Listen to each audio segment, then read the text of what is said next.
Hi, I'm Bonin Bough, and today we're here with Vivian Rosenthal, who is the founder of Snaps. She's really kind of become a pioneer in this space around messaging. I'm here with Vivian Rosenthal.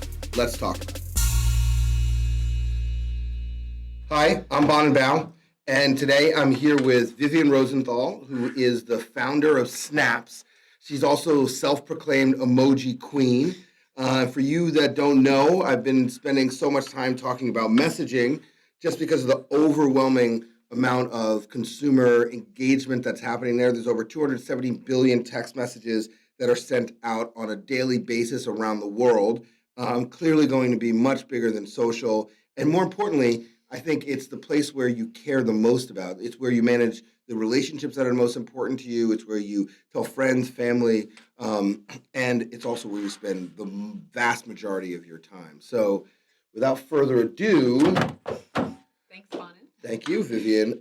Just to give a little context, I've known Vivian for a long time. We're not going to put years out there, but it's been a long time. We're not that young anymore. Yeah, exactly. I've seen her progression, and I've seen the business grow. But why don't you tell us just a little bit who you are and about Snaps? Sure. So I grew up here in New York City, and I actually went to school. I went to graduate school for architecture, which seems like a far cry from emojis, but it's actually not in terms of it being like a visual language, right? And so I actually did my thesis in grad school on AR way before Pokemon. Is that the new de facto? That's what we're using. That's like I think so. I think that's like the standard of AR. Okay. Yes. And I was always very bullish on like the language of the future is a visually based language. That's obviously continued to evolve and will continue to evolve. But I originally started this company as Gold Run, pivoted into Snaps. Gold Run was literally Pokemon, right? So we worked with brands, we worked with the Smurfs and with all different brands. Sour Patch. And Sour Patch, and we were using GPS-based hotspots to let you reveal content through AR, and it was a perfect example of like a startup being too early in the market when there isn't consumer adoption, right? So that was 5 years ago when I started it, and at that point there wasn't the type of smartphone penetration there is now. AR was still a fairly heavy computation, and people just didn't understand what it was. Actually, brands, strangely enough, were early adopters, but there wasn't consumer adoption. So ended up pivoting into the messaging space. I just started doing some Google searches and saw like the vast amounts of data that were being sent. And I also just even used myself as a data point of one. I was like, well, this is where I spend all my time. And I asked my friends and they felt the same way. And so pivoted the company and renamed it Snaps. And so it's sort of been a journey from architecture into other types of visual communication, and ended up here. I love that visual language, the connection to architecture, your background, and how it fits. But tell me a little. So emojis is one piece of the puzzle. So tell me what else you guys do. Sure. So I think emojis were a really great way in because it's something that people could understand, consumers could understand, brands could understand, right? Emoji was actually the Oxford Dictionary Word of the Year in 2015. What we quickly saw was like emojis open the way for stickers, open the way for GIFs, open the way for short form video content, all of it living inside of messaging though, right? And that was the big shift from social. Was social is ultimately still a very traditional broadcast model of one to many, right? So social, you post something on Twitter or Facebook, wherever, and you hope people see it. With messaging, it's peer-to-peer, right? So you send it to me, or you send it to a coworker, or you send it to a family member. But there's an immediacy that isn't there in social. And so I was, just seeing how this new ad unit could evolve was really exciting. You know what I think is interesting? So, so tell us, so that was kind of the impetus of why emoji became the kind of tip of the spear, but what else does Snaps do? So started with emoji keyboards, then that included emoji and GIF keyboards, and even video. So we were able to serve up video over the top in messaging and actually track video views. So you can imagine for brands, video views outside of YouTube and other things were powerful. And then more recently, we were one of the companies that have built out a lot of like Facebook Messenger chatbots. And then thank you. And then most recently, the hugest announcement has really been the opening up of iMessage, right? So 9 years ago, Apple launched the App Store. That was across 10 million phones, just to put in perspective. 9 years later, 1 billion iOS devices in use, 1 billion. And they're launching a new store, which is the iMessage store. Yep. So I think in some ways, like the media overlooked it because they're like, oh, it's not so important. No, but you have media... 1 billion iOS devices so you already have the distribution. And they're launching a new store, which directly competes with Facebook let's Messenger. just be really clear about So it's massive opportunity. Let's just be really clear how big of a missed story that messaging is, not just the iOS opening, but the fact that the entire creative industry is spending absolutely no time talking about messaging. And, we sit here as an industry and we ask ourselves, oh my God, how did we miss social? It's like, well, this thing is sitting right in front of you guys again and you're still all missing it. Can emoji convey an emotional connection between a brand and consumer? Well, yes. I think that's to be honest, I think that's why branded emojis exploded, was because people wanted to send them to each other, right? One of the things that people sort of forget is that traditionally, a lot of advertising, if we think of banner ads or pre-roll, they're annoying, right? They get in the way of something else you want to do. You're actually choosing to send an emoji or a sticker to your friend, or a friend's choosing it to send it to you, as opposed to a banner or a pre-roll. You're like, let me get it out of the way so I can watch the piece of content I want. That's a seismic shift in terms of advertising, right? It's all opt-in behavior. And you're like, oh, this piece of content makes me funnier, cuter, smarter, more topical, whatever it is. Interesting, yeah. And so we found that there was a huge interest in branding. Yeah, you're already pretty amazing. It's true. But more interest in brands than we expected. We thought do people want branded emojis? More interest from people. From people, absolutely. When we look at a leaderboard, right, on our back end, through the content management system, and if a brand has a bunch of branded content and then they have some emojis or stickers that don't have their brand on it, you'd think the non-branded ones would be shared more. The other way around. What has been interesting is that we forget sometimes that brands are really, really, really a part of culture. Brands shape majorly culture, and people enjoy brands and want brands in their life. They just want brands in their life the way that they want brands in their life, not necessarily they don't the want way a heavy-handed. Exactly. Yeah. And even though, look, putting a big Coke emoji in and me sending, that's pretty heavy-handed. Well, but I choose. But you choose. So you're choosing to be heavy-handed. Coke's not doing it to you, right? So I would argue that it's not heavy-handed only because if you like Coke and feel an affinity to the brand, you'll use it. If you don't, you won't. And so they're not pushing it on you. They're just saying it exists. It's here. You can choose to send it to a friend, right? And so that element of having agency over what advertising or brands you interact with, I think is the big paradigm shift in what messaging introduces that we hadn't seen so much in social. Well, aren't we going to ruin messaging? I think it's going to remain uncluttered for a while, only because it's still it still feels, to your point, it still feels somehow really personal, right? And it's just the connection you can feel with someone immediately through texting. And then if you include a visual with it, like a sticker, emoji, or GIF or whatnot, it adds a whole other, tone or vibration or frequency to your message, right? And I think that's why people are so interested in emojis, because you could say something to someone and it can be interpreted many ways. But if we go back to the old adage of picture's worth 1,000 words, right? I think the emoji is that new picture, right? There's a reason we start off with hieroglyphics and we're returning to hieroglyphics. I'd say actually it's not just throwing language out the window. It's augmenting it, right? It's thinking about new ways that we can contextualize things. And I think visuals do that so well. Mm-hmm. So being able to distill down, what you're trying to convey to someone with an image makes a lot of sense. And what's interesting, I think, about emojis is that it's providing an entirely new spectrum for emotional connection and language. Absolutely. It's just expanding language for us in a way that we've never seen before. Chatbots. Yes. Okay. You go first, because I'm going to first. Completely disagree, I bet. Okay, good. Just warning. No, I'm just kidding. Warning. So I feel right now, chatbots, it's one of those things. On one hand, they're overhyped. And then on the other hand, when they get better, we're going to look silly if we didn't pay attention to them. So it's right now, they're just not there yet. They're not, right? And that's for a number of reasons, and I'll get into that. Some of it's AI is not totally there yet.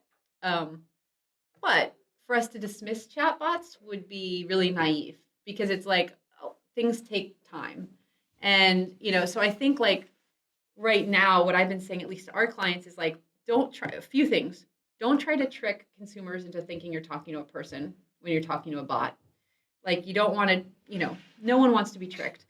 Also, don't try to build some fancy AI chatbot, because it's going to fail and people are going to be mad and it's not going to be able to answer their questions. Instead, think of it as like choose your own adventure. Do you remember those books where it was like turn to page 67 and IVR kind of. Yeah. And it's like, because that a chatbot can do really well. It can give you personalized content that's based on your preferences, what you choose, what you like, what size sneaker you are, like what, And that's where I think brands should be focused, is like these brand safe chatbots that are very much based on, actually, I think like a new type of renaissance in copywriting. It's like these copywriters have been like forced to write things that are like tweet length and, for bus stops and all these things that are really truncated. And like, no, but it's like now it's like write for a chatbot and you could write a 50-page script if you're good, right? And so I've actually been talking to our clients is like, see this as an opportunity to challenge the copywriters at the ad agency you work with, because, why not let them really like explore this and go deep instead of, think that everything has to be like these really short blips, right? And so that's where I get excited, is like a new type of storytelling. I think if like content visuals are woven in well, then it becomes a compelling medium, but there's still a long way to go. Okay, I'm not going to completely disagree with you. Okay. No. Yeah. My big concern, and I believe that too. And my big concern is, it's interesting because to your point, first of all, I think chatbots are going to be a massive part of this industry. They will. I think a massive part of this industry. I think they're going to only be, though, 1/4 of the industry. Yeah. I think that the biggest challenge I have right now is how much hype is around them. Right. And so you're right. I was saying they're overhyped. They're so overhyped. And the problem is this industry gets sucked into like, oh, yeah, that shiny object is going to be the shiny thing. And when I step back and I look at the world, yes, what's great, I want to be able to text Delta and change my flight. And chatbots are going to be able to manage and when handle, it comes to handle that functionality, they're going to be huge. Right? It's going to be huge. But when it comes to consumer engagement, there's no way that brands' only engagement on messaging is going to be with chatbots. Totally. Well, that's why, sorry. No, go. But that's why I feel like it's strange. I think that sometimes people brands have this like, shiny toy phenomenon, which they're doing right now with chatbots and VR. Yep. And chatbots and VR are both going to be very valuable parts of the ecosystem, but because they're really complex, they're just not there yet. Yeah.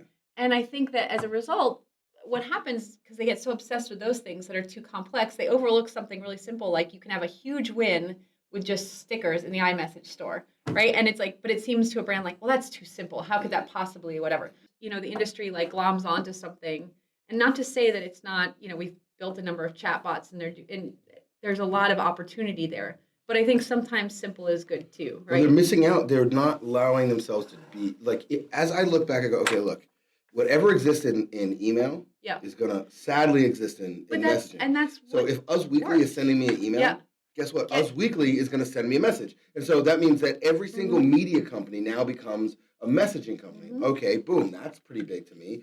My ability to, like, I even look at just simple things like my contacts. My contacts are as dumb today as they were in the 1940s on a Rolodex. Really like, I can't even search and say, hey, show me every investor I know. So that means, okay, LinkedIn. You have to manually go through. It's insane. So now all of that functions out. So as I begin to think about all the analytics, all the tool sets, and that's what blows my mind about where the space is and why it's still so young, really nascent, is that everything that exists or every other thing we know has to now re-exist for this. And then the other thing I think about is, okay, now that I'm starting, and by the way, if you want real customer data, their mobile phone is like ground zero. Yes, it's like welcome, dude. If you're a brand, right, people aren't going to your .com the way they used to, right? So you have to think about how do you take that content and publish it in a new way, deliver it in a new way. So a chatbot is incredibly useful for that, because through a chatbot, I could say, I want to read about tech and finance, but I don't want to read about sports or whatever it is. And then lo and behold, like I will only get the tech and finance news delivered to me, right? And it's like, well, that seems so obvious, right? But it's not right now. If we go to a website, the experience you have is you have to search for exactly. Yeah. You have to search for things, right? And I think search is going to become quite antiquated, right? And instead, it's like, that's provocative. Go ahead. But like search on web or search in general. I think search in general. The way websites have provided information in terms of like you go to Bed Bath and Beyond website and you have to search through like however many 10,000, 20,000 products is not going to be how we do things. There'll be a Bed Bath and Beyond chatbot, and it'll be like, okay, I need stuff for my bathroom, and like immediately it's like, here's just the bathroom stuff, and it's like, I want to refill this, I want to try a new soap, I want this toothpaste, you know what I mean? And so it's like it's much more of a curated experience. It's delivering you personalized content based on, where do you live in the country, what age are you, what gender, all these inputs, right? So I do think we'll see some seismic shifts. So like just figuring out how do we deliver content that was made for websites and now publishing it on chatbots is going to be like a really new way for consumers to ingest content and then ultimately, obviously, to buy products too, There's right? so much that the space is bringing with it that it feels like the entire industry is just kind of blind to how big of a wave is right behind us. It's going to crash on our shores. Yeah. And I'm blown away by how few. Look, the VC guys are there, but they're there mostly in chatbots. And I guess there's a lot. But of that's platforms also popping up where too. there's there's obviously a ton of investment in AI, which is going to power chatbots, and that's right. We're just at this point right now where there's a slight, discrepancy or gap that will be bridged over the next year or two, but between like the vision for chatbots and the technology to support it, right? So they're coming together, but it's going to take a little time. Same with VR, same with all these things. So I think, we can hopefully, at the same time we're being patient, try to steer brands into creating meaningful experiences that are like creatively driven, content driven, storytelling driven, so that they end up with something valuable rather than just putting everything on just tech in a vacuum, right? I think the tech in a vacuum doesn't work yet. You've got to have great content too at the end of the day. What advice do you have for brands looking to go into this? I think they have to think about a messaging strategy, right? It's not just like, let me blindly buy media or buy, it's like actually think about what they're trying to achieve. So strategy, to really think about things strategically, they've got to find the right partner because it's a very... You think it's partner first? Yeah, it's a very fragmented landscape. So new. Well, it's not just that it's new, but it's fragmented. Like what a brand's going to do on Kik versus Snapchat versus Tango versus Facebook Messenger versus iMessage. It's like radically different. iMessage sticker store is different than emoji keyboard is different than a chatbot, right? So like the one size fits all just doesn't work in messaging. And so because it's a fragmented landscape, I think getting the right, technology partner and bringing in good creative to marry the two is like critical. So what advice would you give to entrepreneurs or small business owners like yourself? Well, I think, getting out an MVP and testing is so critical. Because having gone through that whole AR thing, but before the market was ready for it, I just realized it doesn't matter if you have a good idea. It doesn't matter if that idea is going to be $1 billion company for someone else in 5 years. Like if you're too early, you're too early, right? If the market doesn't want it, you've got to pivot. So I think probably the biggest lesson I've learned has been, don't hide behind an idea or a product. Like at the end of the day, depending on what, right, is it like Snaps is a SaaS business, so we live or die by whether brands pay us. If you have a consumer-facing business and you need users, you've got to make sure people actually want to use it. And so, I think getting out an MVP and then just building an incredible team around you, right? That, just gets the vision, but it also is taking it to the next step. Thanks for joining us today. It's always a pleasure, Vivian, and I look forward to seeing what is going to come from Snaps in the coming years. I'm excited about it. Thank you guys for joining us. As always, if you want to text me, it's 646-759-1837. I'd love to talk to you about anything that we discussed here, whether it's messaging technology, whether it's the growth of messaging, whether it's the fact that the industry hasn't spent enough time actually focused on this and that not enough brands are actually jumping into the water where real engagement is now happening and we're going to miss this boat, or whether it's the fact that there's too much hype around chatbots, even though I think they're only going to represent 1/4 of the marketplace. You heard that prediction here. But as always, let's keep talking about it.